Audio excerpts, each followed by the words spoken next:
future, we are protecting thousands of high-quality, well-paid Canadian jobs. La flotte globale de Honda émet aujourd'hui la plus faible quantité d'émissions de gaz à effet de serre parmi les fabricants de moteurs à combustion interne au Canada. C'est un point de fierté et une mesure de notre leadership.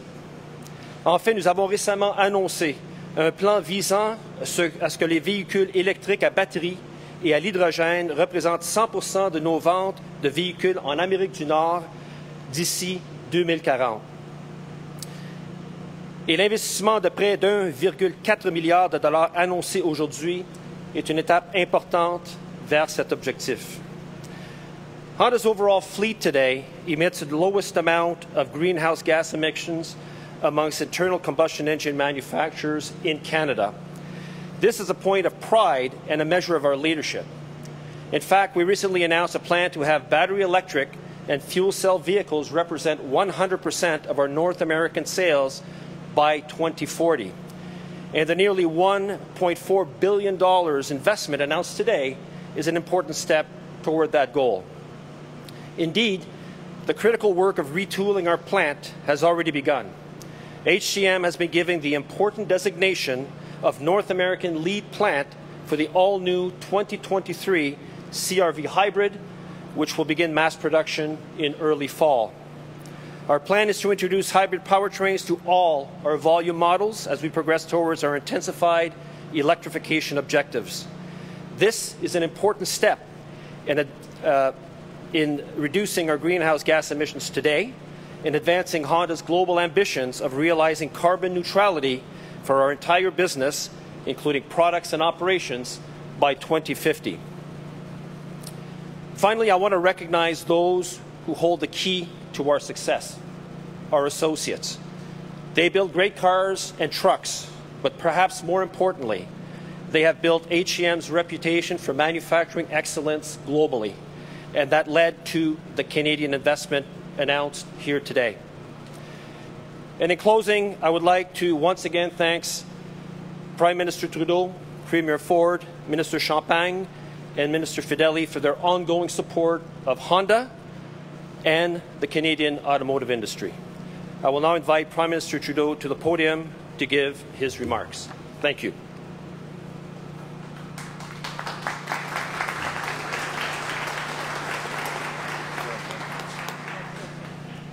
Merci Jean-Marc pour cette introduction et tout ton travail. I also want to salute the extraordinary team of Honda Associates here who've been pushing excellence here in Alliston and throughout the supply chain for many, many years. It's great to be here in Alliston with Premier Ford for a big announcement that's going to make a big impact not just on people here but on the Canadian automotive industry. I'm also happy to be joined by Minister Champagne and Minister Fedeli, as well as MP Tony Van Bynen from nearby, along with other local leaders. We're announcing great news today that is going to secure thousands of good middle-class jobs across southern Ontario and build a strong, sustainable economy. La création de bons emplois est toujours une priorité pour notre gouvernement. On avait promis de rétablir l'emploi à son niveau d'avant la pandémie, et on travaille fort pour y arriver. In February, Canada added 337,000 jobs, and we've now recovered 112% of the jobs lost, with unemployment at its lowest rate since before the pandemic started. Canada is having one of the strongest economic recoveries on record, but we need to make sure that that recovery is sustainable and it creates good jobs and indeed good careers into the future. And that means understanding where the world is going and celebrating the fact that Honda sees that and sees Canada and Canadians as essential partners in moving forward that way. For decades, the automotive sector has helped Canada's economy grow and provided those good, high-paying jobs and careers. It also has helped build strong communities like right here in Alliston and around. Now, as we build a cleaner future, the automotive sector is a key partner in powering the way forward. Our auto workers have the expertise and skills to build low-emission vehicles, and we're here to support them. Today, we're pleased to partner with Honda and the Government of Ontario to upgrade Honda's Alliston production lines so that they can make hybrid electric models of their CR-V. The federal government is making a $131.6 million contribution as part of Honda Canada's nearly $1.4 billion investment. This will support thousands of jobs here at Honda in Alliston, but thousands more jobs in the local economy and across the Canadian supply chain. It means clean, affordable vehicles for Canadians, but also cleaner air for us all and for future generations in our communities. Aujourd'hui, on investit dans les travailleurs et dans nos communautés. Ensemble, on propulse l'industrie automobile canadienne vers l'avenir. We are continually demonstrating that we get how to position Canada and the Canadian economy and Canadians as ready to benefit from the cleaner economy, from the lower carbon future. That means, yes, better outcomes, cleaner air for our kids and our communities, but also better jobs and economic growth in ways that benefit us all. We're positioning Canada as a leader in low and zero-emission vehicle manufacturing, and in doing so, we're building that stronger, cleaner future for all. It is now my pleasure to turn it over to Premier Ford. Doug.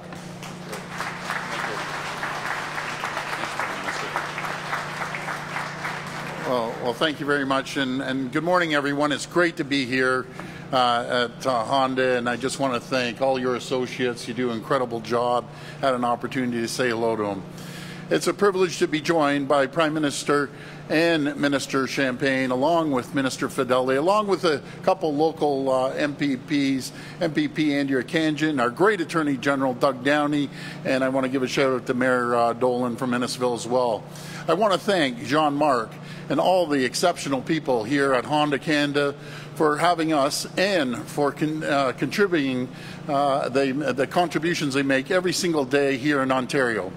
Friends, our government has a plan for growing a stronger economy, an economy that works for everyone. It's a plan that is training more people for jobs in skilled trades. And it's a plan that will attract investment to create good jobs in our auto and manufacturing sectors. It's a plan that's connecting resources and industries in Northern Ontario to the future of clean steel and electric vehicles. And it's a plan that's building roads, bridges, and highways, expanding subways and public transit, and constructing more homes, all for a growing Ontario. Our plan is to build Ontario. As we know, no province has a prouder history of auto manufacturing than Ontario, dating back over 100 years. While all Ontarians are rightly proud of our automotive history, we should be even more excited by what the future holds. And what's happening today is a major part of that future. Because today we're celebrating Honda Canada's $1.4 billion investment to retool its Alliston assembly plant and upgrade assembly lines. With matching support from Ontario and the federal government, which are investing $131.6 million each. These investments will ensure Honda Canada builds its next generation models like hybrids right here in Ontario to be sold right across North America. This means the cars of the future will be built right here by Ontario workers using Ontario resources. I want to thank Honda for their tremendous show of confidence in Ontario and the workers who make it all possible. This is truly incredible news for the entire province. Like I said earlier, Ontario is the automotive manufacturing powerhouse in North America. The sector employs almost 100,000 workers with even more spin-off jobs across the province. With our Driving Prosperity Plan, the number of goods, well-paying jobs will only grow. We made a promise to transform our auto sector by harnessing and unleashing homegrown innovation, building up Ontario-made supply chains, and leveraging our highly skilled workforce to fill the jobs of tomorrow. As we do, every region of Ontario will enjoy the economic benefits of these game-changing investments. Friends, our province has come so far, and we can't afford to go back to politics and no. Instead, your government is saying yes. Yes to investing in our communities, yes to good jobs for workers, and yes to another 100 years of being North American leaders in the auto manufacturing. Friends, let's say yes to a better and brighter future that the people of Ontario deserve. I want to thank you, and God bless the people of Ontario. Now I'll pass it over to Minister Champagne.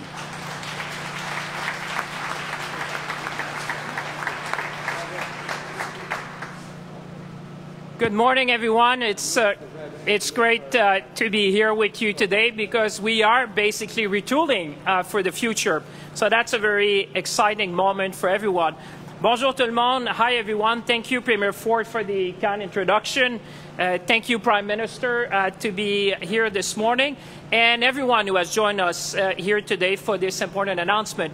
And that includes, obviously, my colleague, Vic Fedeli, with whom we say we make things happen here in Ontario when we work together. But I want to acknowledge also the Mayor, the Warden, the MP, Tony, which is with us, and a number of MPPs.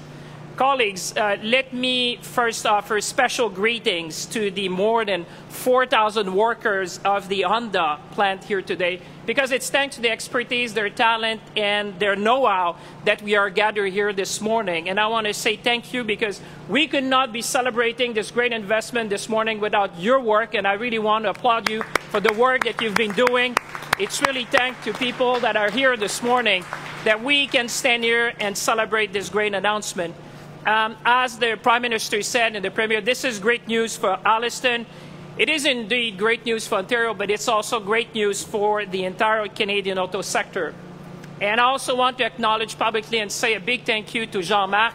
Jean-Marc, I want to acknowledge your leadership, and I can make a promise to you. I won't be calling you as often over the weekend as I've done in the last 6 months. So you can say that to your family, because today we have achieved a great milestones together, and it's thanks in great part to your leadership. Colleagues, everyone has seen that the auto manufacturing industry is a major part of our national economy, but also it's a critical sector for the jobs of today, but also of tomorrow. And the Prime Minister highlighted this very fact.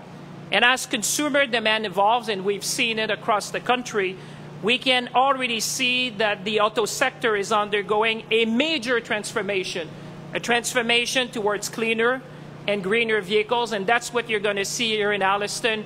And this is what you're going to see at this Honda plant, which is an award-winning plant within the Honda family.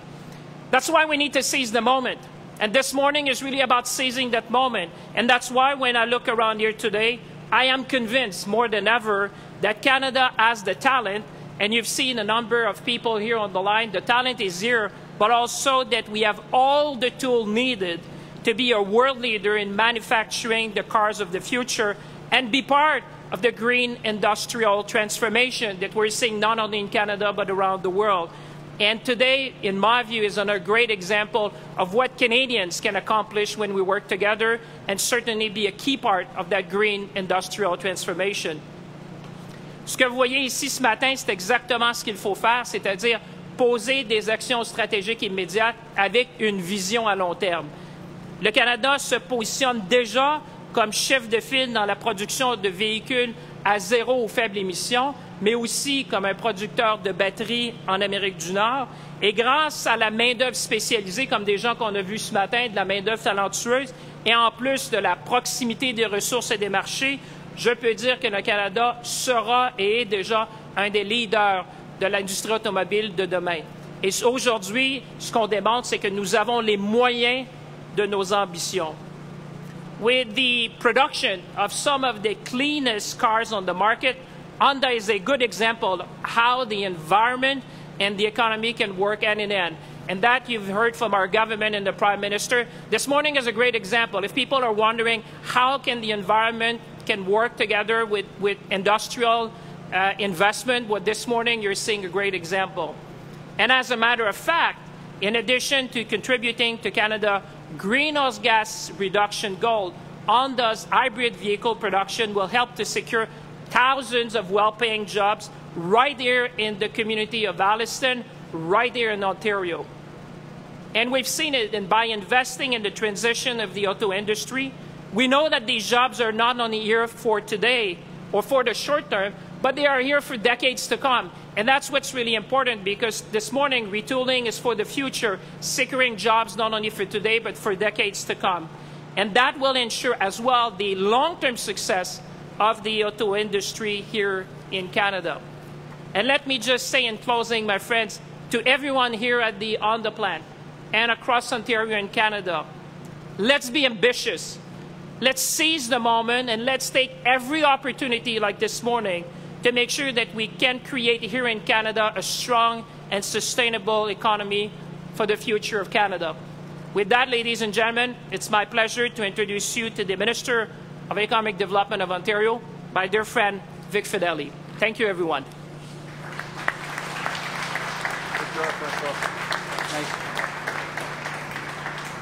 Thank you.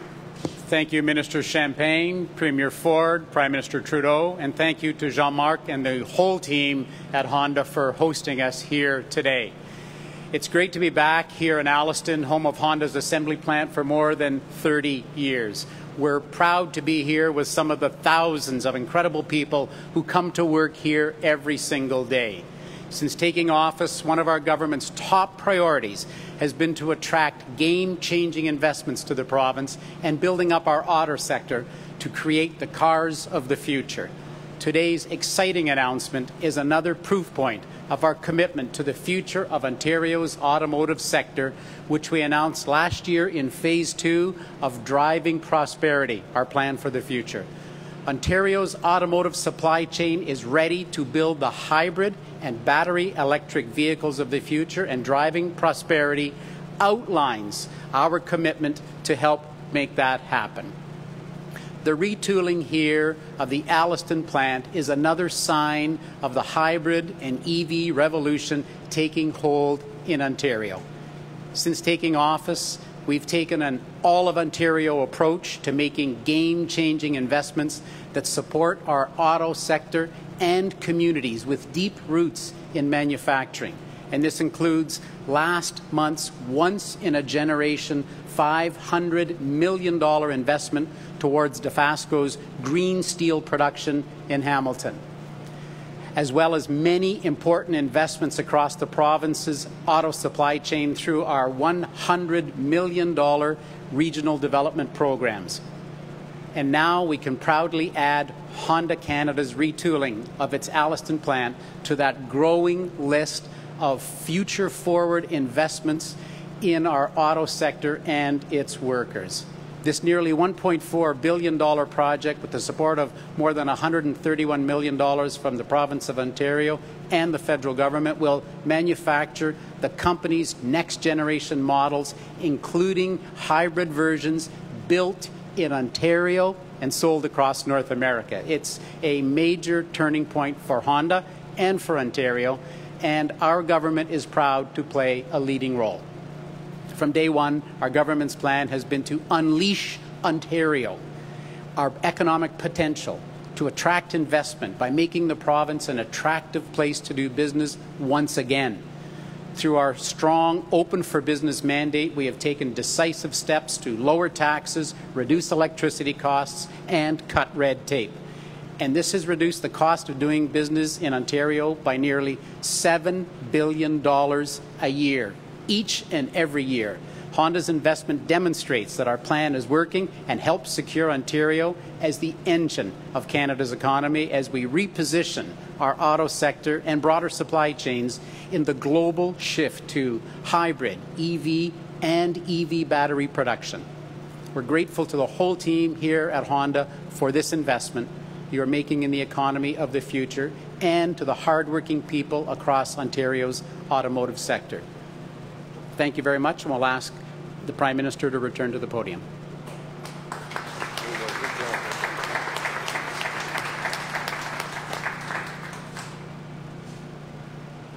Bon après-midi. Thank you, Prime Minister.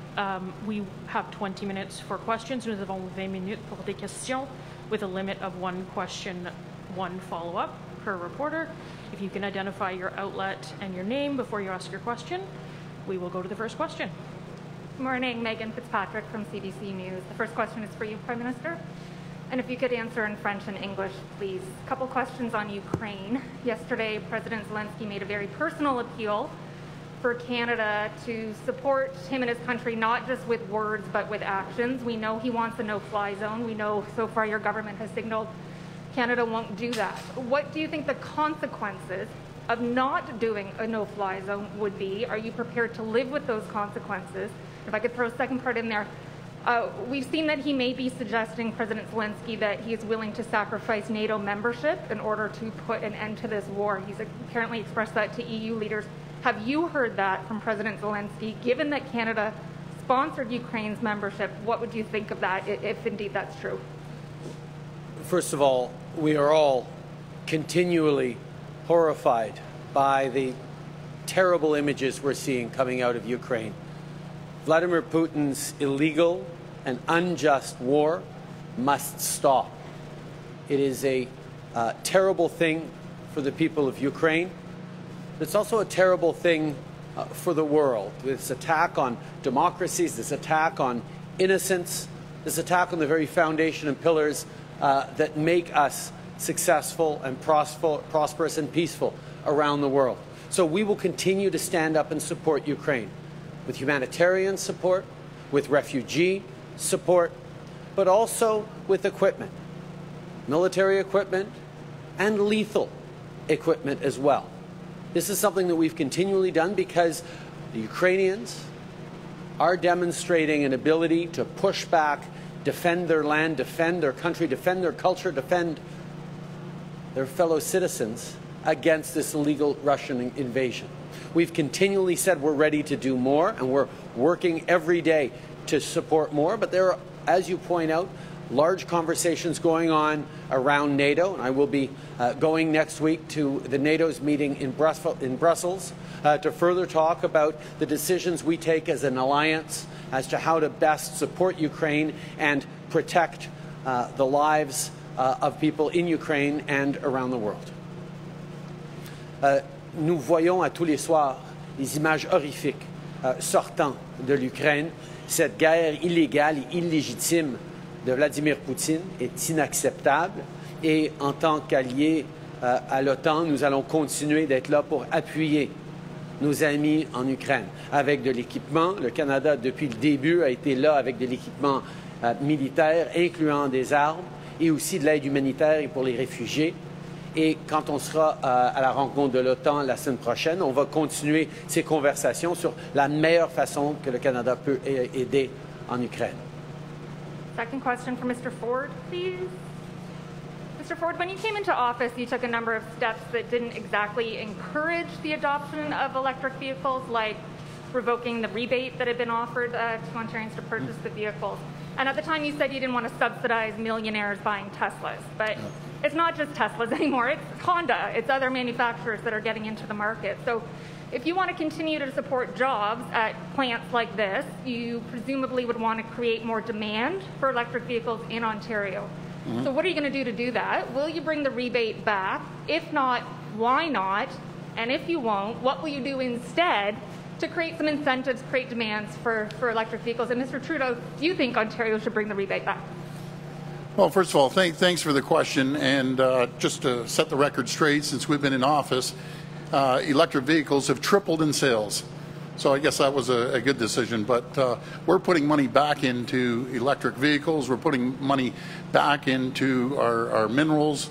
And we're able to open up facilities in the north to actually manufacture the batteries, the critical minerals. We'll be investing tens and hundreds of millions of dollars up there to make sure we have a feasible plan that those batteries can be put into the cars. We're investing billions of dollars into the auto sector that the prior government didn't do. Matter of fact, the auto sectors were leaving. Now we have 5 strong auto companies right here in Ontario producing vehicles of the future. We're creating jobs of the future.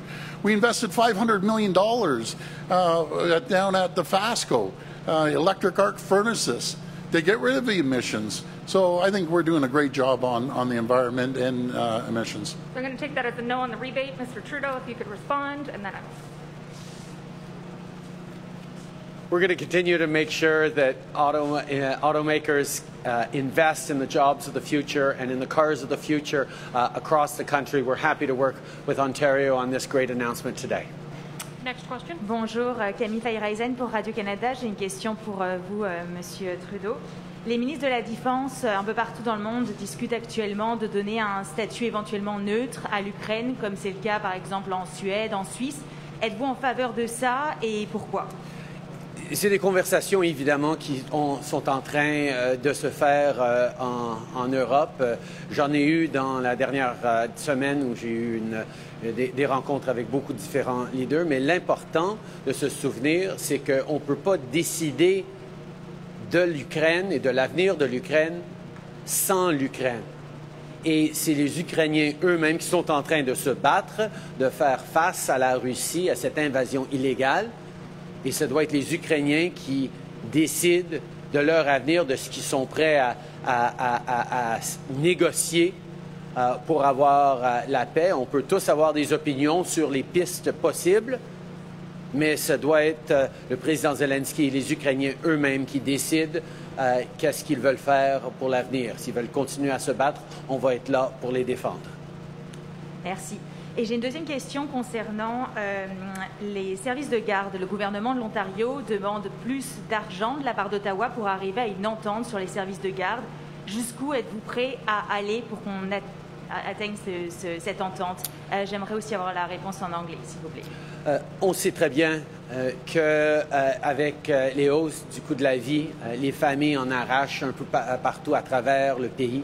C'est pour ça que les mesures que les gouvernements peuvent mettre de l'avant pour aider les familles sont si importantes. Et notre initiative sur les garderies à 10 $ est en train déjà de faire une grosse différence pour les familles à travers le pays. Et on a très hâte de pouvoir annoncer quelque chose avec l'Ontario. Je peux vous souligner que le travail avance très bien en termes des discussions sur les garderies. I can say that we know that families are pressured right now with rising costs of living. The global inflation crisis caused first by coming out of this pandemic and second by this illegal war that Vladimir Putin has launched in Ukraine is putting pressure on families. That's why governments need to continually step up to support hardworking families with things that are going to reduce their costs. And that's why we are so excited about the $10 a day child care announcements we've made right across the country, where we're seeing child care costs reduced already for many, many families across the country. And I can tell you that the Government of Canada and the Government of Ontario are working very hard and very well together. And we hope to have announcements to make soon. Next question. Hi, Matthew Bingley from Global News. Prime Minister and Premier Ford, if you could both respond to this. To follow up on that childcare question, you talk about the importance of getting a deal done. March 31st, the deadline is rapidly approaching to make a deal. You're both in the same room. What is it going to take for you to find common ground on this and make a deal? Well, the common ground that we've always shared is a desire to see costs lowered for hardworking families across Ontario and indeed across the country, and do the things that are going to help them get ahead. And we know childcare, particularly coming out of this pandemic, where the advocates, like the federal Liberal government for a long time for childcare, were joined by business leaders and advocates across the country who understood in the pandemic just how important quality early learning in childcare is, not just for families, not just for kids to have the right start, not just for moms to be able to rejoin the workforce, but also for our economy to grow. So from that place of alignment and agreement, we're working very hard, and like I said, we hope to have things to announce very soon. Doug?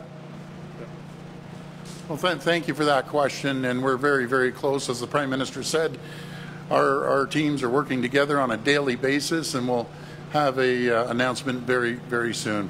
But it's so important to make sure that we have affordable childcare for all families right across Ontario. We've created an environment to create 338,000 positions available across the province, and we want that opportunity for families to be able to go out there, have a great paying job, a job of the future right here at Honda or other locations. That's what our investments we're going to focus on. Premier, if I could follow up with you, Megan asked you about the incentives for EVs and getting people to drive them. You talked about how many more people are actually buying them. Yes. 3 times, I think you said. There is still the demand to actually charge these vehicles, and critics have really pointed out that there just isn't enough infrastructure out there to make sure that vehicles like the ones that will be built here are actually able to run at a longer distance. When is your government going to commit to expanding that infrastructure? Well, I'm glad you answered. You asked me that question. We're actually setting a record in Canada. We're putting $148 billion into infrastructure.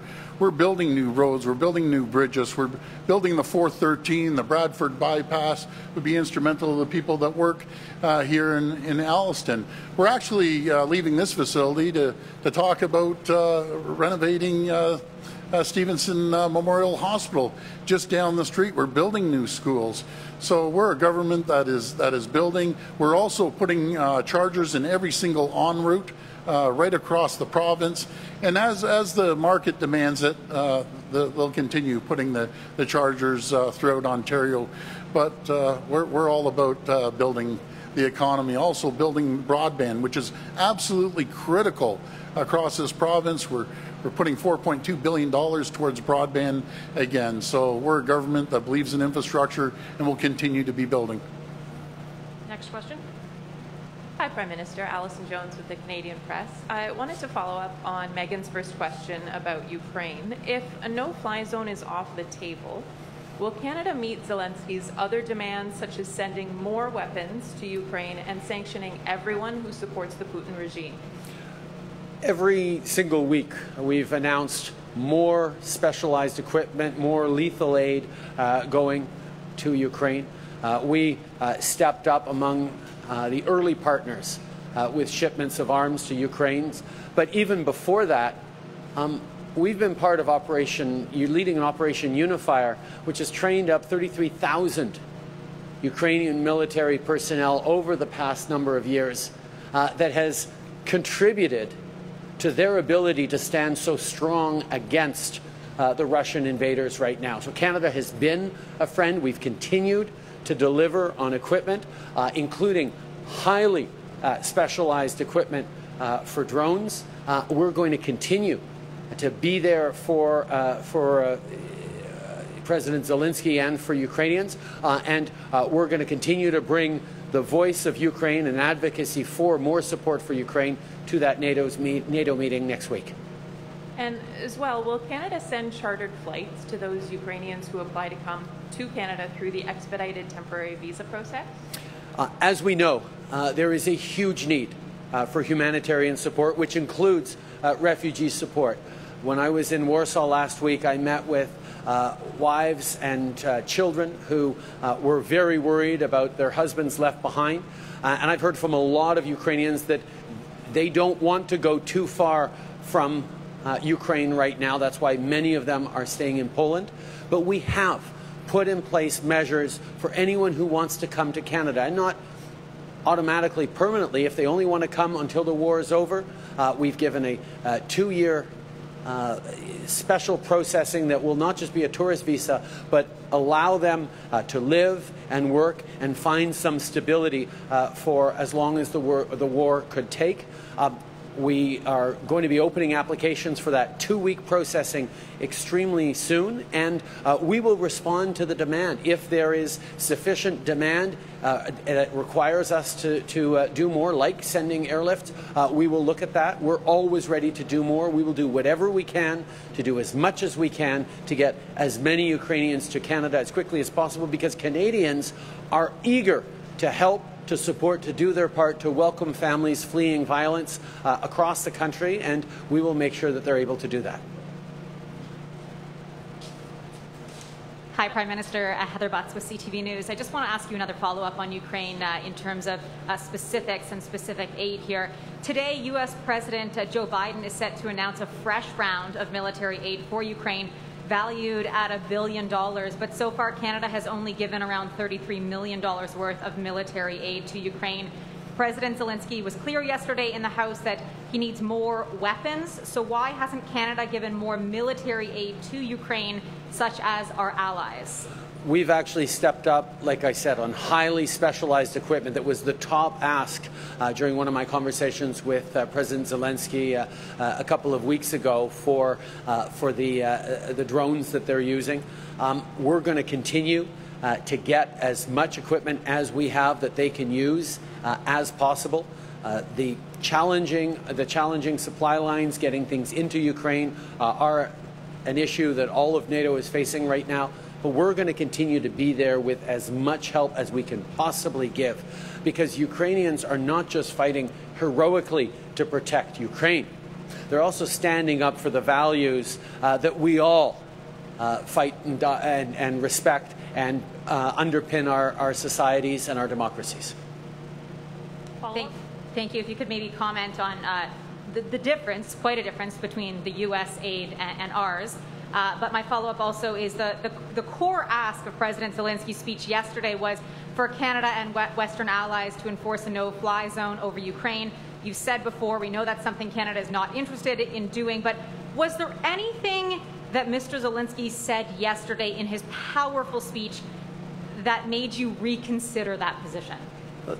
This is an extraordinarily difficult issue, because we see the impact of the bombs and the cruise missiles falling on hospitals, on schools, on Ukrainian civilians. It is heartbreaking to see these images every day of Vladimir Putin's violence against innocents across Ukraine. As a NATO alliance, we continue to look at ways we can help support and protect Ukrainians and continue to prevent this war from expanding and escalating elsewhere.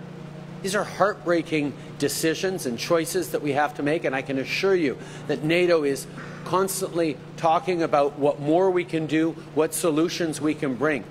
We'll highlight, however, that in the early days of the conflict, the Ukrainians were far more successful than the Russians expected at shooting down Russian aircraft. And we've seen an emphasis away from aircraft flying into Ukrainian space, and more bombs and cruise missiles launched from a distance, which is a challenge in terms of closing the skies as well. We'll take the last question.